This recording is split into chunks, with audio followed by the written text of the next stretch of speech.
Pinkmon and welcome back to another Townie Makeover. Today we're making over the Ngata household, which I had to look up the pronunciation of that. It's actually like a Maori name, and the Maori people are from New Zealand, like the native people of New Zealand. So anyways, I guess I learned a lot by googling this name, but previously I thought it was pronounced like Ngata or something, but I guess the G is silent. Anyways, this is actually the first lesbian couple in Sims 4, like EA made lesbian couple, and it consists of Oleana and her biological son. I'm not sure if you pronounce his name like Tane or Tane, I'm guessing Tane, and then Oleana's wife, Layla Ilace, I think that's how you say her name. I guess she didn't change her name when they got married. As you can see, I changed my cast background back to pink. I've gone through all of the Urban Sims pastel cast backgrounds. They're my favorite. They're just simple, nice, and pretty colors. Pastels are my favorite. So now I've gone through all of them, and of course I'm back to pink now. So 2 days ago we got the big update to the game, and of course the whole rebranding scandal that happened. I just want to give my opinion on the whole thing, just to fill up time in this video. Why not talk about it? Oh wait, I should probably talk about the Sims first. Oleana is jealous, active, a slob, has a high metabolism, and her aspiration is bodybuilder, and she actually works in the athletic career as a bodybuilder. Layla is a painter, and she's clumsy, creative, loves the outdoors, a muser, and her aspiration is painter extraordinaire. And then their son, Tane, is a geek, and his aspiration is whiz kid. Basically how this family came to be was Layla came to Sulani just for some artistic inspiration, and she ended up falling in love with the islands and with Oleana, and of course Tane, so they got married, and yeah, it's a cute little family. Now, on to the whole rebranding thing. So I personally don't like the rebranding, like at all. Might just be because I'm not super into change. Like, I know a lot of people are resistant to change. Maybe I'll warm up to it eventually, but I don't really like the look of it.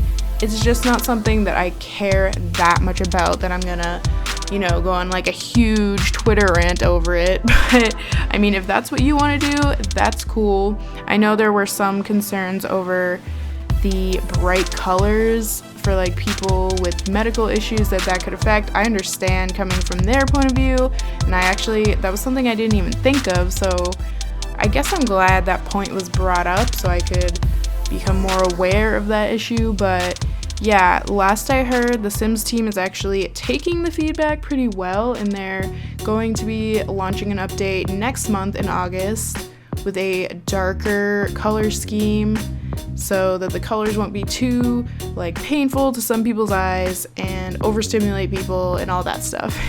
So I'm actually really happy that they're responding to it, and I think they handled it pretty well because they were getting like a lot of criticism. Do I think that the rebrand was even necessary? No, but I can see where they're coming from because the game's been out so long, they want to just give it a fresh start. They're really trying to bring in younger players, new players, and I'm sure studies have shown that kids respond more to brighter colors. So I get why they did it, but yeah, that's my 2 cents on the whole issue. I'm glad they're listening to the concerns people have, but I still wish they just hadn't changed it at all. I am really excited about the stories option in Create a Sim. I might do a video trying to make a sim representative of me, like a sim self doing the story thing, and see how accurate it is.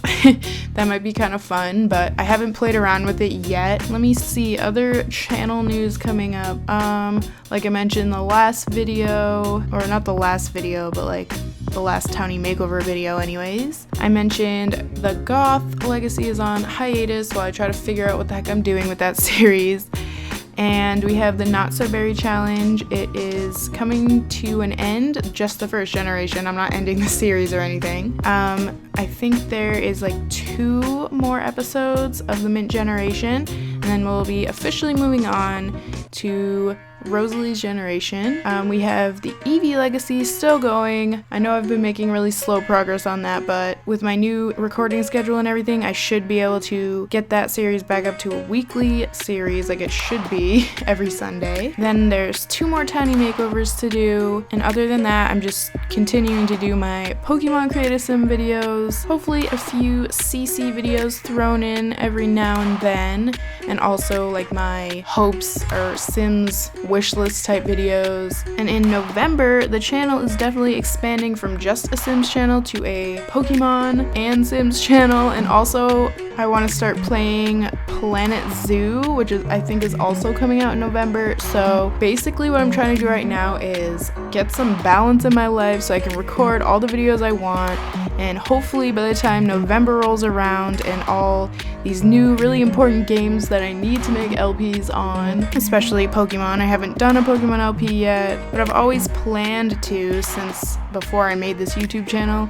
Originally it was just gonna be Sims and Pokemon, but I don't know, that Planet Zoo game looks really fun, so maybe this will just be an any game I feel like playing kind of channel. So yeah, I'm hoping to get my life really balanced with my recording and everything, so by the time November comes, I'll be able to upload all the series that I want and not miss days like I always do now, especially with Goth Legacy. And also hopefully some of these series will be completed by then, so I'll have just more time to work on my other series. I don't know if it's realistic to think that I can have Not So Berry, Eevee Legacy, Pokemon Sword and Shield, Planet Zoo, Townie Makeovers, plus all the extra Sims videos I make going all at the same time. So I'm hoping that some of the other generations in my Eevee Legacy and my Not So Berry challenge will go quicker than these past generations have, where I just honestly probably spent a little too much time at Peppa's job making the first generation almost 50 parts long. Anyways, I'm just rambling on at this point, so I'm gonna go. If you enjoyed the video, please leave a like, comment, and subscribe, and I hope I'll see you next time. Bye!